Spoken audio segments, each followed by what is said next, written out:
राजू एक शांत गांव में रहता था। एक दिन उसे अपने चाचा के घर जाना पड़ा, जो जंगल के पार एक छोटे से गांव में रहते थे।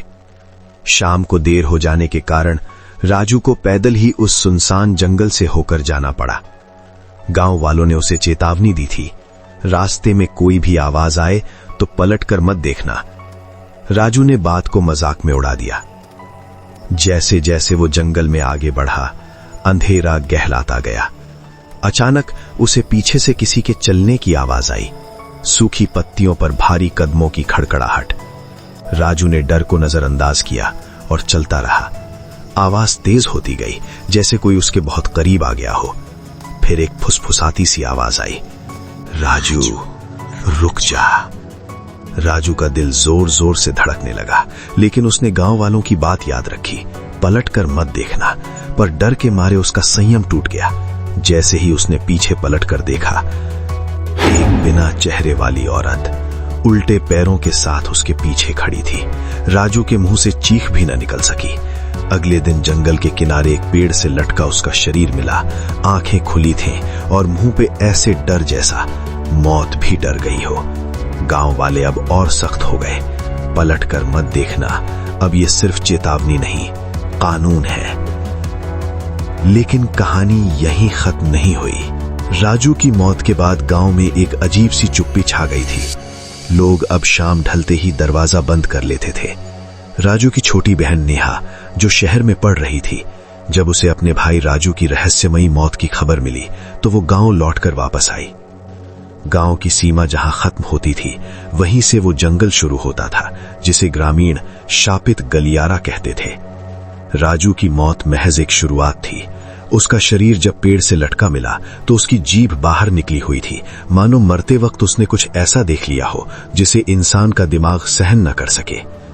गांव के मुखिया ने सख्त हिदायत दी थी, उस रास्ते पर हवाएं तुम्हारा नाम पुकारेंगी, अपनों की चीखें सुनाई देंगी, पर याद रखना, तुम्हारी गर्दन पीछे नहीं घूमनी चाहिए।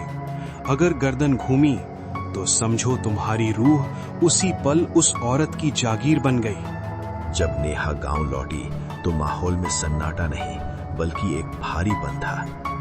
घर के आईने धुंधले पड़ चुके थे। नेहा ने जब अपने भाई के कमरे में कदम रखा तो उसे दीवारों से खुरचने की आवाजें आईं। उसने मुखिया से पूछा, वो क्या है जिसके डर से आप सब जिंदा लाश बन चुके हैं? मुखिया ने कांपती आवाज में कहा, वो कोई चुड़ैल नहीं है नेहा, वो एक भूख है। 100 साल पहले उसे चेहरे के बिना दफनाया गया था, ताकि वो परलोक का रास्ता न देख सके। अब वो हम सब की आंखों और चेहरों की तलाश में है। नेहा ने एक मशाल और अपने भाई का पुराना लॉकेट लिया और जंगल की ओर चल पड़ी। आधी रात का समय था। कोहरा इतना घना था कि मशाल की रोशनी भी उसमें दम तोड़ रही थी। जैसे ही उसने जंगल के पहले पुराने बरगद को पार किया, उसके पीछे से सूखी पत्तियों पर किसी के दौड़ने की आहट आई। छप छप छप, जैसे कोई गीले पैरों से उसके पीछे भाग रहा हो। अचानक एक भारी गूंजती हुई फुसफुसाहट उसके ठीक कान के पास आई। नेहा रुक जा, देख तेरे भाई के पैर अभी भी ठंडे हैं, उन्हें गर्म कर दे। नेहा के रोंगटे खड़े हो गए। ये हूबहू राजू की आवाज थी। उसे महसूस हुआ कि कोई बर्फीली उंगली उसकी गर्दन को धीरे से सहला रही है। उसने अपने दांत भींचे और बुदबुदाई, ये वो नहीं है, ये सिर्फ एक छलावा है। तभी जंगल का नजारा बदल गया। उसे चारों तरफ से सिसकियों की आवाजें आने लगी। ऐसा लग रहा था जैसे पेड़ों की छालों के अंदर से लोग उसे पुकार रहे हों। पीछे से फिर वही आवाज आई, इस बार और भी भयानक और फटी हुई। तूने मुझे अकेला छोड़ दिया नेहा, देख मेरी आंखें कहाँ हैं। उसने मेरी आंखें निकाल ली। पलट और मुझे अपनी आंखें दे दे। नेहा के सब्र का बांध टूट गया। उसे लगा कि शायद राजू सच में तड़प रहा है। जैसे ही वो मुड़ने वाली थी, उसने जमीन पर अपनी परछाई देखी। उसकी परछाई के पीछे एक और लंबी टेढ़ी मेढ़ी परछाई खड़ी थी, जिसके हाथ असामान्य रूप से लंबे थे और सिर की जगह सिर्फ एक काला गड्ढा था। वो बिना चेहरे वाली औरत उसके बिल्कुल पीछे थी। उसके उल्टे पैर जमीन को खुरच रहे थे। नेहा ने चीख कर कहा, तू जो भी है सामने आ, छिप कर क्यों वार करती है? वो साया हंसा। वो हंसी नहीं थी, बल्कि सूखी लकड़ियों के टूटने जैसी आवाज थी। सामने ही तो हूं, बस तू देख नहीं रही। पलट, बस एक बार पलट, मैं तुझे वो दिखाऊंगी जो मौत के बाद शुरू होता है। नेहा ने अपनी आंखें कसकर बंद कर ली। उसने महसूस किया कि वो औरत अब उसके इतने करीब है कि उसकी ठंडी सांसें नेहा के गले को जमा रही हैं। उस औरत ने नेहा के कान में कहा, तेरा भाई अभी मरा नहीं है नेहा, वो मेरे अंदर है। हर बार जब मैं किसी को मारती हूं, उसका चेहरा मेरे खाली चेहरे पर कुछ देर के लिए चिपक जाता है। क्या तू उसे एक आखिरी बार नहीं देखना चाहती? नेहा ने हिम्मत जुटाई और बिना पीछे मुड़े हाथ में पकड़ा हुआ गंगा जल और पुरानी पवित्र राख को हवा में पीछे की ओर फेंक दिया। एक भयानक, रूह कंपा देने वाली चीख पूरे जंगल में गूंज उठी। वो औरत चिल्लाई, तूने मुझे जला दिया, पर याद रखना, जो एक बार इस जंगल की मिट्टी में अपनी परछाई छोड़ जाता है, वो कभी पूरी तरह वापस नहीं जाता। अचानक रोशनी का एक धमाका हुआ। नेहा को महसूस हुआ जैसे उसे किसी ने बहुत जोर से धक्का दिया हो। वो बेहोश हो गई। अगली सुबह नेहा गांव के बाहर मिली। वो जिंदा थी, लेकिन उसकी आवाज जा चुकी थी। वो बोल नहीं पा रही थी। गांव वालों ने जश्न मनाया कि जंगल का साया खत्म हो गया, लेकिन दहशत अभी बाकी थी। उस रात जब नेहा ने अपने घर के आईने के सामने खड़े होकर कंघी की, तो उसने देखा कि आईने में उसकी परछाई उसकी बात नहीं मान रही है। नेहा का हाथ रुक गया था, लेकिन आईने में उसकी परछाई अभी भी कंघी कर रही थी। आईने वाली नेहा धीरे से मुड़ी और नेहा की तरफ देखकर मुस्कुराई। उसकी आंखें पूरी तरह काली थीं। उसने आईने के अंदर से फुसफुसाया, तुमने पीछे मुड़कर नहीं देखा नेहा, इसलिए मैं तुम्हारे साथ ही सामने आ गई। गांव के बाहर का वो पत्थर अब भी वही है, लेकिन अब उस पर लिखा संदेश बदल चुका है।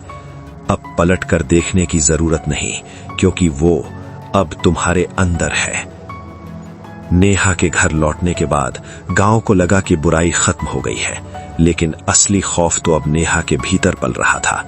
वो घर के बंद कमरों में रहती रोशनी से नफरत करने लगी थी, और उसकी आंखों का वो काला धब्बा अब पूरी पुतली को ढक चुका था। गांव के बूढ़े पंडित, जो तंत्र मंत्र के ज्ञाता थे, उन्हें नेहा की खामोशी में एक गहरी साजिश महसूस हुई। एक शाम वो नेहा के घर पहुंचे। उन्होंने देखा कि नेहा अंधेरे कमरे में जमीन पर बैठी थी और उसके सामने एक थाली में कच्चा मांस रखा था। पंडित ने चिल्लाकर कहा, नेहा, ये तुम क्या कर रही हो? नेहा धीरे से मुड़ी। उसकी गर्दन एक झटके के साथ 180 डिग्री घूम गई, बिल्कुल वैसी ही जैसे उल्लू की होती है। उसकी आवाज में कई लोगों का मिश्रण था, जैसे हजारों आत्माएं एक साथ बोल रही हों। पंड्रिक, वो नेहा नहीं है, वो तो उस पार के अंधेरे में कहीं खो गई है। मैं तो बस उस रास्ते का पहरेदार हूं जिसे उसने खुला छोड़ दिया था। पंडित ने मंत्र पढ़ना शुरू किया और अभिमंत्रित जल छिड़का। जैसे ही जल की बूंदें नेहा के शरीर पर पड़ी, उसके शरीर से काला धुआं निकलने लगा और दीवारों पर राजू की शक्ल की हजारों परछाइयां नाचने लगी। उसी रात गांव में एक अजीब सी लहर दौड़ गई। हर घर के बाहर किसी के चलने की आवाज आने लगी। लोग अपने बिस्तरों में दुबक गए, लेकिन इस बार आवाज बाहर से नहीं, बल्कि उनके घर के अंदर से आ रही थी। राजू की आत्मा, जिसे सबने सोचा था कि मुक्ति मिल गई थी, अब गांव के हर कोने में दिखाई दे रही थी। वो मर चुका था, लेकिन उसका साया अब एक जहर की तरह फैल रहा था। बीरू शिकारी, जो पहले गायब हुआ था, अचानक गांव की गली में दिखा। उसकी आंखें नहीं थीं और वो जमीन पर घिसटते हुए चल रहा था। उसने चिल्लाकर कहा, वो आ रही है। अब वो चेहरा नहीं मांगती, अब वो वजूद मांगती है। पंडित भागते हुए जंगल के उसी पुराने पेड़ के पास पहुंचे। उन्होंने देखा कि नेहा वहां पहले से मौजूद थी। उसके हाथ में वही कलश था जिसे उसने गंगाजल से भरा बताया था, लेकिन अब उसमें से काला खून टपक रहा था। नेहा ने पंडित की ओर देखा और एक डरावनी मुस्कान के साथ कहा, तुमने सोचा कि गंगाजल डालने से वो मर जाएगी। उसने तो सिर्फ अपना रूप बदला था। जिस दिन राजू मरा था, उसने इस गांव की मिट्टी का सौदा कर लिया था। मैं तो बस उसे घर ले जाने आई थी। अचानक जमीन फटने लगी। हजारों हाथ जमीन के अंदर से बाहर निकलने लगे। वो बिना चेहरे वाली औरत अब नेहा के बगल में खड़ी थी। उसने अपना हाथ नेहा के सिर पर रखा और देखते ही देखते नेहा का चेहरा पिघलने लगा, जैसे मोमबत्ती से गिरता है। पंडित की आंखों के सामने नेहा का चेहरा पूरी तरह गायब हो गया। अब वो भी बिना चेहरे वाली औरत बन चुकी थी। पंडित अपनी जान बचाकर गांव की ओर भागे, लेकिन जैसे ही वो गांव की सीमा पर पहुंचे, उन्होंने देखा कि पूरा गांव धुंध में गायब हो चुका था। वहां कोई घर नहीं था, कोई इंसान नहीं था, सिर्फ वही पुराना पत्थर लगा था।